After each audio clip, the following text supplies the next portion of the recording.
Iran में सत्ता का बड़ा परिवर्तन हो गया है। अयतुल्ला अली खामेनेई के निधन के बाद उनके बेटे मुज्तबा खामेनेई को देश का नया सुप्रीम लीडर यानी सर्वोच्च नेता चुन लिया गया है।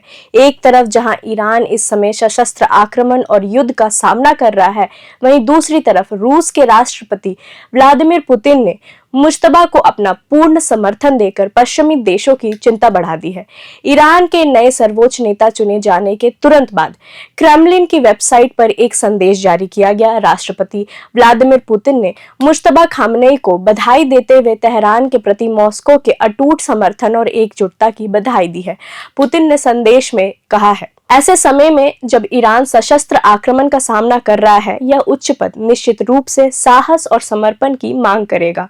मुझे विश्वास है कि आप अपने पिता के कार्यों को सम्मान पूर्वक आगे बढ़ाएंगे और गंभीर चुनौतियों के बीच ईरानी जनता को एकजुट करेंगे। पुतिन ने साफ कर दिया है कि रूस ईरान का एक विश्वसनीय सहयोगी रहा है और आगे भी रहेगा। यह बयान ऐसे समय में आया है जब ईरान और इजराइल के बीच तनाव चरम पर है। अब सवाल उठता है कि आखिर मुज्तबा खामेनेई कौन है और उनके आने से क्या बदलेगा। 88 सदस्यीय असेंबली ऑफ एक्सपर्ट्स ने मुज्तबा को उनके पिता का उत्तराधिकारी चुना है। विशेषज्ञों की माने तो मुज्तबा अपने पिता से भी अधिक कट्टर माने जाते हैं। मुज्तबा के अर्धसैनिक बल रिवॉल्यूशनरी गार्ड के साथ बेहद घनिष्ठ संबंध है। गौर करने वाली बात यह है कि यही बल पिछले कुछ समय से इजराइल और खाड़ी देशों पर मिसाइल और ड्रोन हमले कर रहा है। युद्ध शुरू होने के बाद से मुज्तबा सार्वजनिक रूप से नजर नहीं आए हैं, लेकिन पर्दे के पीछे से उन्हें उनके पिता ने खुद प्रशिक्षित किया था। मुज्तबा के चयन पर दुनिया दो टुकड़ों में बट गई है। एक विरोध कर रहे हैं।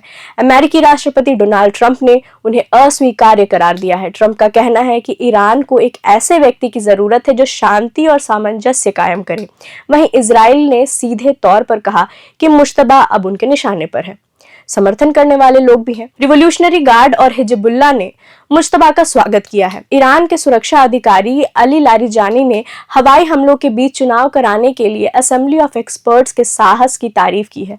सबसे बड़ा सवाल परमाणु बम। ईरान के परमाणु ठिकाने भले ही युद्ध में क्षतिग्रस्त हुए हों, लेकिन देश के पास अभी भी पर्याप्त यूरेनियम मौजूद है। विशेषज्ञ आशंका जता रहे हैं कि मुज्तबा वह आखिरी तकनीकी कदम उठा सकते हैं जो उनके पिता ने नहीं उठाया, यानी परमाणु बम बनाना। मुज्तबा खामेनेई का सर्वोच्च नेता बनना सिर्फ एक सत्ता परिवर्तन नहीं है, बल्कि यह संकेत है कि ईरान आने वाले दिनों में और भी सख्त और आक्रामक रूप अपना सकता है। जहां एक तरफ रिवॉल्यूशनरी गार्ड और हिजबुल्लाह जैसे संगठन उनके नेतृत्व को एक नई शक्ति के रूप में देख रहे हैं, वहीं दूसरी तरफ अमेरिका और इजराइल की सख्त टिप्पणियों ने साफ कर दिया है कि पश्चिम के साथ ईरान के रिश्ते अब और भी जटिल होने वाले हैं। सबसे बड़ा सवाल अब भी परमाणु कार्यक्रम को लेकर ही बना हुआ है। क्या मुज्तबा खामेनेई अपने पिता की हिचकिचाहट को पीछे छोड़कर ईरान को एक परमाणु शक्ति संपन्न देश बनाने का अंतिम कदम उठाएंगे? रूस का खुला समर्थन और पुतिन का अटूट एकजुटता वाला वादा तेहरान को वह आत्मविश्वास दे सकता है जिसकी उसे इस युद्ध में सबसे ज्यादा जरूरत है। इस पूरे मामले पर हमारी नजर बने रहेगी। आप बने रहें प्रभात खबर के साथ।